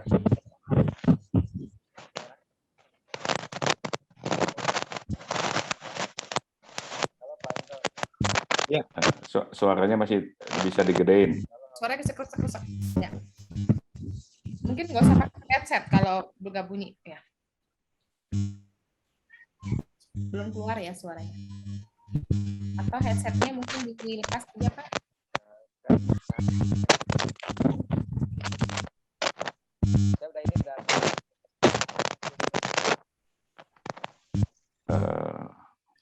Suaranya belum jelas, kersik-kersik. Oh, oke. Kalau gitu kita bacain aja ya. Ya. Saya baru buka laundry 2 bulan, masih merangkak. Sebelumnya saya bisnis travel di Bandung, sekarang menurun dan hampir selesai terdampak pandemi. Oke, jadi mau nanya tips-tips atau gimana nih Pak Agus Rahmat? Atau cuma mau share bahwa travel memang punya dampak, jadi kita beralih bisnis laundry. Gimana nih Pak? Suaranya? Motivasi atau bagaimana? Motivasi. Oke, ya. Jadi sebagai pemain baru, gimana nih? Udah Anton kasih perspektif, semangat atau apa sebagai orang yang baru 2 bulan di bisnis laundry, apakah Danton bisa memberikan semacam tips atau apa? Gitu ya, Mas Agus? Ya, silakan. Apa tipsnya untuk pemain baru, Danton? Jadi model bisnisnya sama, tapi kita pertama ya lihat kompetitor dulu. Lihat kompetitor mana yang bisa kita saingi atau tidak. Kekuatan kompetitor seperti apa, kekuatan kita seperti apa, terus kelebihan kita seperti apa. Contohnya begini, oh saya baru buka laundry tetapi hanya dengan modal minim, misalnya ya. Sedangkan di samping saya ada yang mesin gede-gede, yang punyanya Bu Eva, mesinnya wah. Toh secara lokasi saya juga kalah, secara mesin saya juga kalah, skala ketampilan juga kalah. Tapi gimana ya saya bisa bersaing atau masih dapat berbagi kue dengan laundry sebelah ini? Nah, ini kita di dalam sisi itu kita akan kalah. Jadi kita cari hal yang lain yang mereka tidak punya. Contohnya, pendekatan emosional yang harus kita jaga dengan customer-nya. Harus kita mungkin yang melayani di awal depan.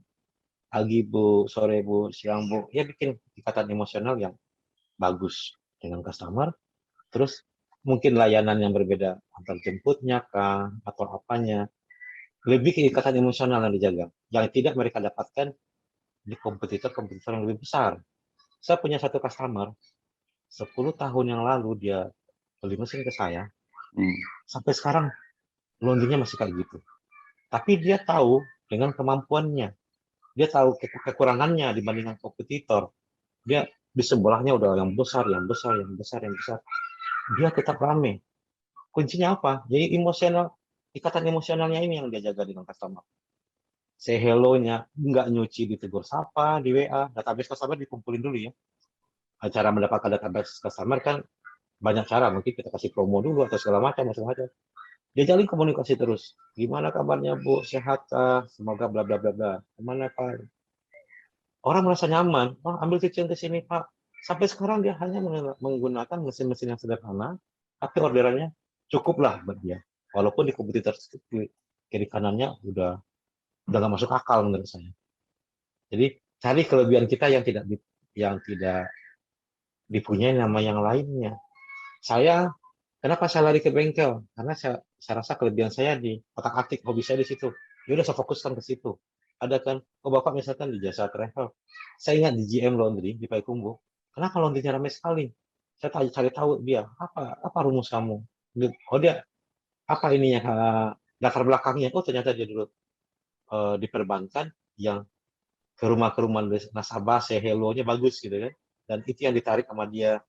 Dia terapkanlah keilmuannya di waktu pekerjaan yang lama, cara menarik nasabah, cara memperlakukan nasabah, untuk usaha laundry-nya. Akhirnya dia paling ramai di Payakumbuh. Di kota kecil aja tontonan. Menjaga ikatan emosional dengan si customer. Nah, itu. Bapak mungkin cari kira-kira apa kelebihan Bapak yang mungkin tidak ada di orang, atau saya lebih prefer-nya ke sini. Menjurus ke situ aja untuk si usaha laundry-nya. Gimana ya, bahasa saya mungkin agak kacau ya. Mungkin bisa. Ya, jadi kalau di parafrase disusun sebetulnya dalam 10 panduan memulai bisnis, itu kan bagian pertama segmentasi, yang kedua ini yang dibicarakan Uda Anton ini adalah membangun keunikan kita, keunggulan kita. Itu bisa dari keramahan tadi, antar jemput bisa.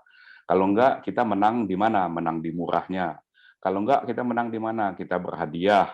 Kalau enggak, kita menang di mana? Desain interior kita bagus. Kalau enggak, kita menang di mana? Mesinnya bagus, kecepatan atau apapun. Jadi kita mesti mencari keunggulan. Itu dari 10 hal imperatif untuk pemula, itu bagian kedua. Jadi menemukan unique sales kita yang membuat orang mau balik gitu. Jadi sesuai dengan kita. Nah, Uda Anton itu menemukannya dengan aspek teknis, background keteknikannya itu, sehingga dia mendapat jalannya, sehingga Agusta Dryer itu tetap orang tahu itu punya keunikan, keunggulan sendiri gitu ya. Nah, Mas Agus dari proses travel atau apa, mungkin nanti pelan-pelan bisa juga menemukan itu ya. Cuci, berhadiah, jalan-jalan ke Bali. Nah, gitu ya. Ditemani sama Bu Eva. Boleh, jadi tour leader ya. Jadi tour leader. Tour leader. Benar. Boleh. Itu bisa juga Pak. Bapak bikin promo ya, nyuci, berhadiah, tiket atau apa. Mungkin bisa juga seperti itu. Jadi nanti dibikin promonya. Gitu. Betul. Nah, Bu Eva luar biasa loh. Ini pengusaha batubara. Saya pertama lihat Bu Eva, Pak. Ini saya potong sedikit, maaf. Buka laundry. Ini nggak salah. Iya, main-main nih orang kaya buka laundry, main-main.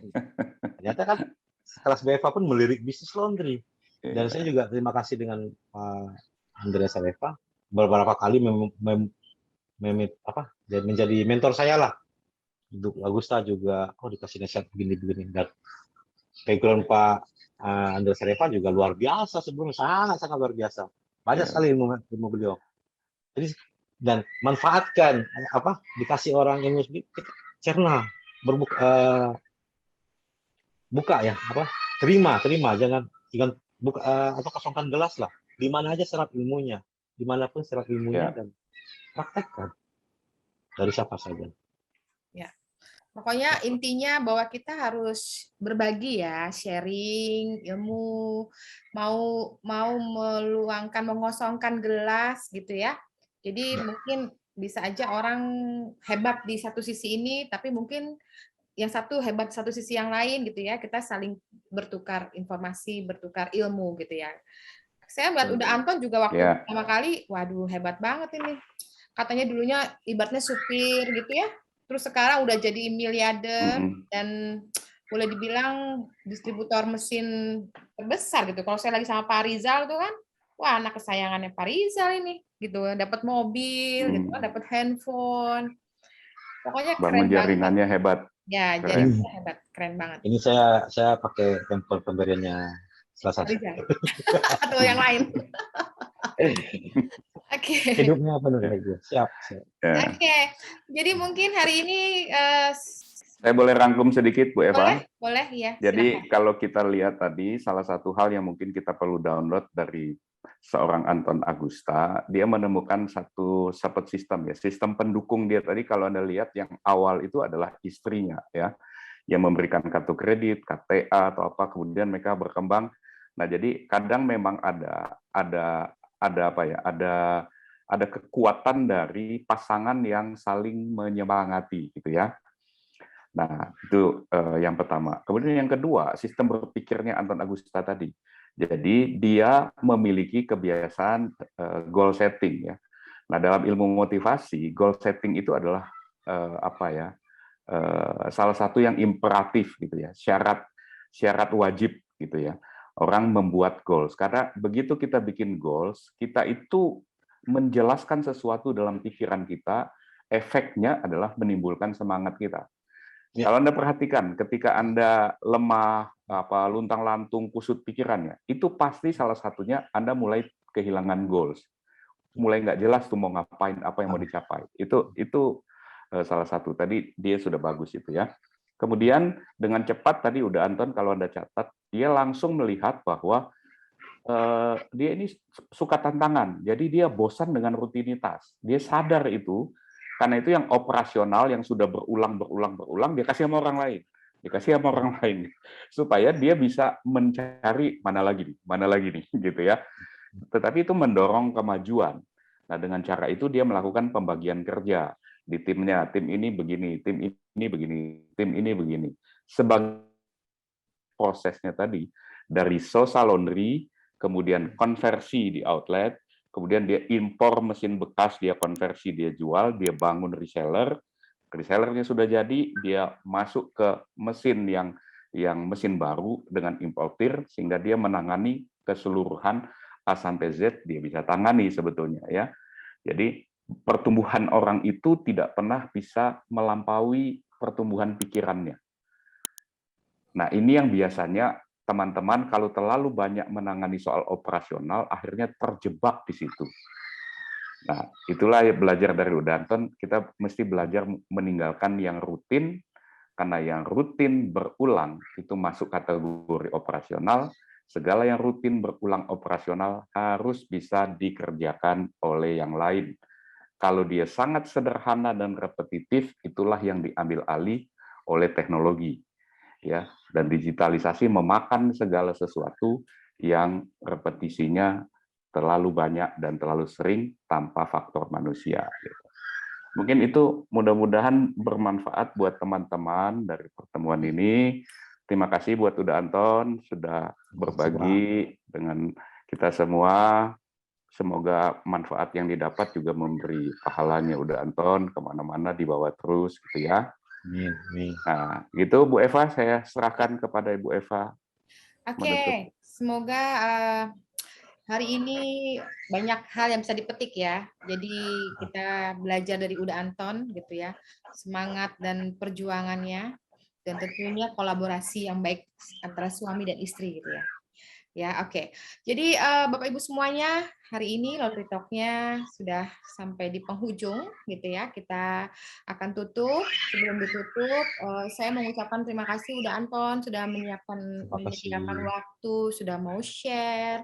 Terima kasih Pak Andreas Hareva juga yang sudah tetap setia support, kita saling support, dan Bapak Ibu semua dari Sabang sampai Merauke. ya yang sudah tetap setia mengikuti acara sharing ini setiap Jumat. Jadi Bapak Ibu semoga selalu bermanfaat. Mungkin kalau ada yang mau siapa pembicaranya, tadi udah ada permintaan Pak Adi Nugroho, saya akan coba untuk meminta beliau untuk menjadi narasumber kita selanjutnya. Mungkin yang lain-lain kalau ada mau masukan atau pengen belajar apa tentang apa, silahkan aja. Kita bisa saling share sama-sama. Sebelum kita tutup, kita foto dulu ya. Boleh kameranya dinyalakan, kita gini ya. Oke. Kita foto bareng. Ya, smile. Ya, satu lagi. Oke. Oke, dari saya terima kasih banyak. Mohon maaf bila ada kekurangan atau salah-salah kata atau hal yang tidak berkenan. Mohon dimaafkan. Kita akan bertemu lagi di minggu depan di Laundry Talk berikutnya. Jaga kesehatan, stay safe, stay healthy. Terima kasih semuanya. Sampai ketemu lagi. Thank you. Thank you semua. Ya, terima kasih semua. Terima kasih. Terima kasih ilmunya yang luar biasa. Sama-sama Ibu, thank you, thank you.